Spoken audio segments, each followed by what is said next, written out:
Okinda.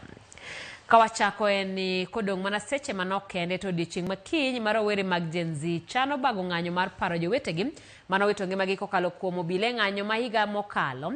Rawere kaunti ma Siaya to onyiso chung' margi ni ngang' ok en giwuog oko mar dhi ndara odiochieng' makiny. E twak margi gi jofwamb weche, Rawere go ywak ni osebedo kitiyo kodgi kaka olalo mar kalo kendo yudo lemo mamit loka machielo ka ginto gidong' gi midhiero mokalo. Bende ne gijiwo Rawere wetegi mondo kik donjre chenro mar ketho chenro kata mwandu kod ohala dongruoge mopogore ma sirikal osebedo ka chwalo e kor gwenge kaka gedo mar apaya e kind mamoko.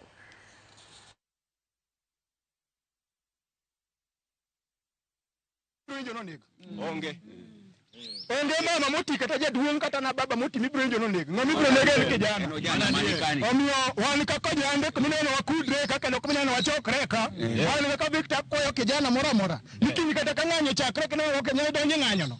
Chak wuoth mos kendi wuoth kidhi odi. Awon nalalo siepna mageno kane onege gi polise. Tok ng'anyo no gik mang'eny nosetimore e Kenya. Lakini kuom gigo manotimore, we are enjoying peace. Waneno kwe maduong' masani ok anyal nyiso youth mora mora mane Siaya County ni mondo wadogure ndara mondo kendo negwa. One peaceful okwadwa ng'anyo because nyithindogo ema ioro mbele dhi ndara iketho gik moko tichwe inegogi. For example, kwa kao kes manyocha otimre chande, neno ka Rawere cha owito ngimane to jomodong' gidhi mbele gi ngimagi to babane winjo malit kabisa. Ng'anyo mokalo ne waneno mudho.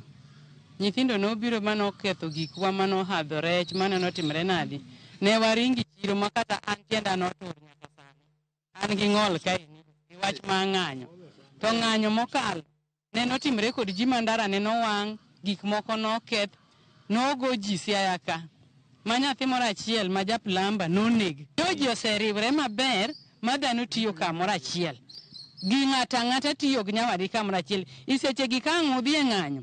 Nitiere jowasigu moko mosenyiew madwa donji kindu kata dwa dhi kwalo gik ji chiro to unie mibro nego nikech gin to gin polisi otemena ong'egi.